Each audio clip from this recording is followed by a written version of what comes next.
Est-ce que Deschamps sera finito après la Coupe du Monde 2026 avec l'équipe de France? Est-ce qu'il va retrouver un club facilement? Est-ce qu'il en a même envie? Bref, à quoi s'attendre pour l'avenir de notre sélectionneur? Salut tout le monde, c'est TMF et aujourd'hui, je lisais un papier dans le journal L'Équipe qui évoquait ça et je dois avouer que ça m'a donné envie de reparler du sujet parce que finalement, c'est un sujet que j'ai déjà évoqué directement ou indirectement mais que je trouve incroyablement passionnant.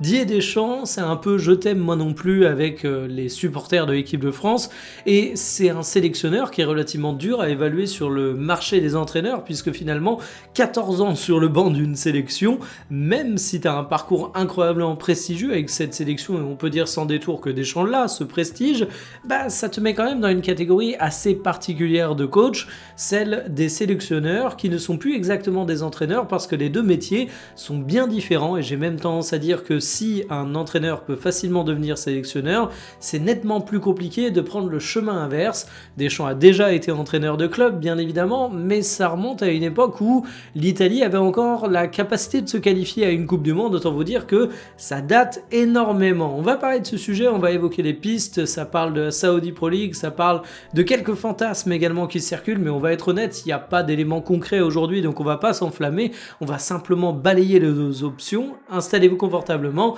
et bienvenue pour cette nouvelle vidéo Talk My Football.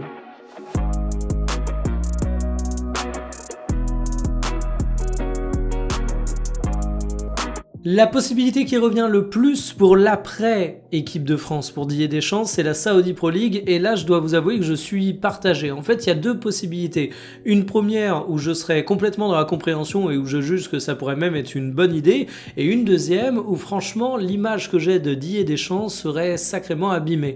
La première possibilité c'est que Deschamps aille du côté de la Saudi Pro League comme premier contrat pour sa nouvelle vie d'entraîneur de foot après ce long passage en sélection et là j'aurais envie de dire mec, fais-toi plaisir, t'as raison, parce que Deschamps va pouvoir coffrer comme un fou pendant une bonne période avec un petit contrat, parce que généralement quand tu quittes une sélection, t'as besoin d'une année sabbatique. Là ce sera pas une année sabbatique, évidemment, faut quand même respecter la Saudi Pro League, mais on peut quand même dire que c'est pas exactement la même pression que s'il allait dans un grand club européen, et finalement ça pourrait lui permettre de revenir dans le travail quotidien de celui qui est un entraîneur de club.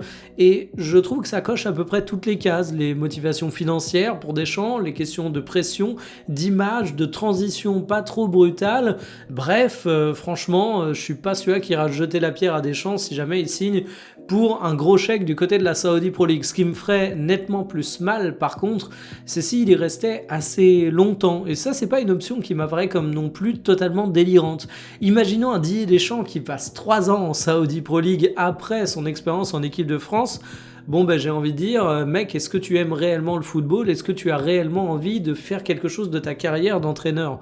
Parce qu'on sait que les succès que tu obtiendras en Saudi Pro League, ça vaut évidemment pas les succès que tu pourrais avoir avec un grand club européen. Et finalement, ce serait également une décision qui pourrait se défendre parce que entraîneur de foot, c'est un métier, c'est une passion, le football, pour pas mal de personnes, mais pour pas mal d'autres, c'est simplement un métier, une carrière, et on peut l'entendre. Reste que de mon côté, je serais profondément déçu parce que ça voudrait dire 14 ans sur le banc des Bleus, 14 ans sans expérience de club, et toi, t'as pas de volonté de prouver au monde du foot, t'as pas la volonté même de réexercer ce métier d'entraîneur. Alors on sait que du côté de Marseille, il a eu des expériences relativement éprouvantes quand il était entraîneur, il avait pris du poids et je pense pas que c'était la phase la plus simple de sa vie, mais quand même je serais un peu dégoûté. Alors justement, la possibilité Didier Deschamps qui revient du côté de l'Olympique de Marseille, c'est un fantasme qu'on voit parfois circuler ici et là. Je dois vous avouer que à titre purement égoïste, c'est un truc qui me ferait énormément kiffer, parce que Deschamps à Marseille, mais le divertissement serait absolument ultime. Mais qu'est-ce que ce serait une mauvaise idée à mon goût, parce que déjà que Didier Deschamps est fatigué de la pression médiatique autour de l'équipe de France, qu'est-ce que ce serait à l'Olympique de Marseille? Et de manière générale, qu'est-ce que ça va être pour Deschamps quand il va redébarquer dans un club? Parce que Deschamps, il est fatigué de devoir répondre aux journalistes durant 15 conférences de presse par an. J'exagère, mais vous voyez ce que je veux dire, quand t'es sélectionneur, t'as pas autant de sollicitations médiatiques que quand t'es entraîneur de club.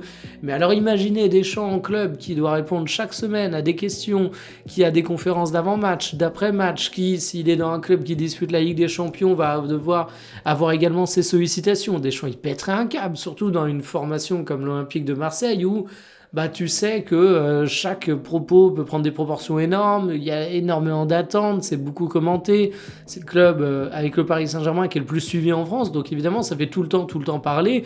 Pour moi, ce serait juste une catastrophe. Et finalement, il y a un peu cette formule qui dit que nul est prophète en son pays. Moi, si je devais donner des conseils à Didier Deschamps, je lui dirais, mais ne va pas entraîner en France. Hein. Alors, je parle de Marseille, je pourrais également parler de Monaco.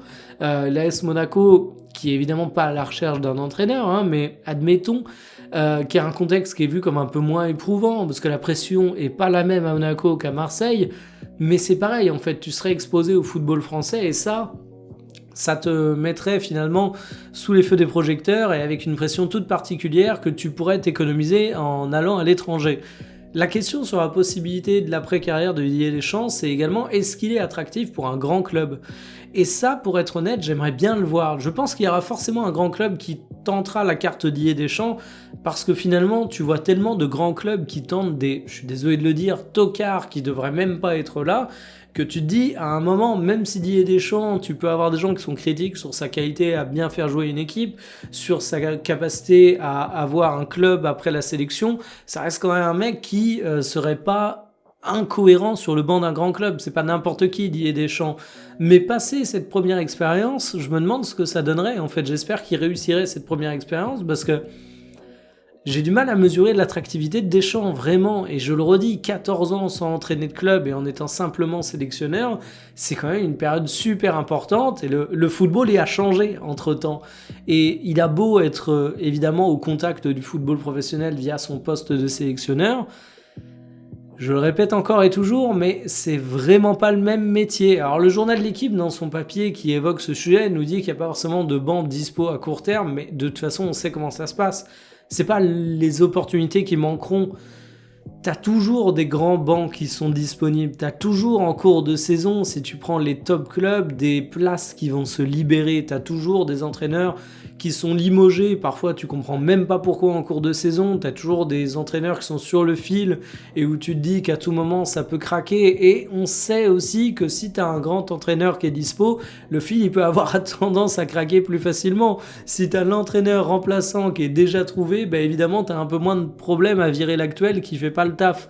Donc pour moi, Didier Deschamps, il aura forcément des opportunités s'il désire, mais je suis curieux de voir s'il va avoir la capacité à transformer la chance qui lui sera donnée, et s'il rate cette chance, je suis pas vraiment sûr qu'il aura exactement cette capacité en fait à encore rebondir, encore être attractif. Et finalement, pourquoi je parle de ça maintenant, c'est parce que je vous ai fait une vidéo sur le fait que j'avais un rêve de voir du football un petit peu offensif en équipe de France.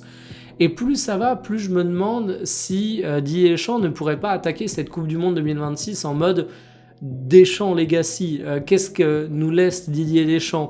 Et le football, il est amnésique. Faut pas oublier ça. Évidemment, tu vas pas oublier les trophées, la Coupe du Monde 2018, mais sur un truc aussi général que la qualité de jeu d'une équipe, le foot, il est amnésique.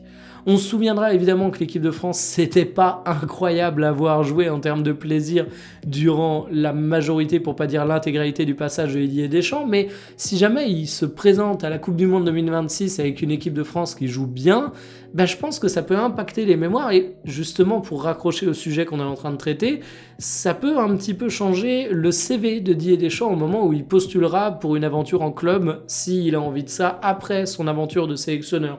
Il n'est pas à l'abri de pouvoir prendre une vraie année sabbatique et également question de se reposer un petit peu, de faire le point et de voir ce à quoi il aspire.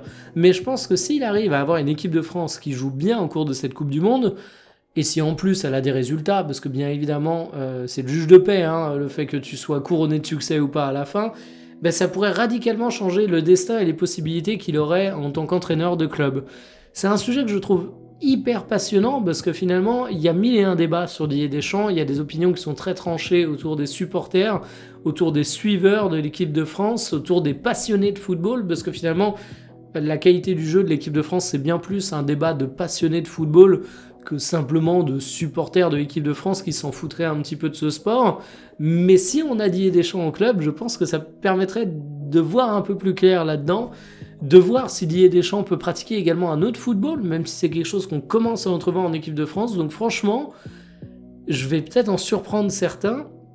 Je suis certes très pressé de voir Zidane en équipe de France, mais je suis peut-être encore plus pressé, paradoxalement, de voir Didier Deschamps dans un club.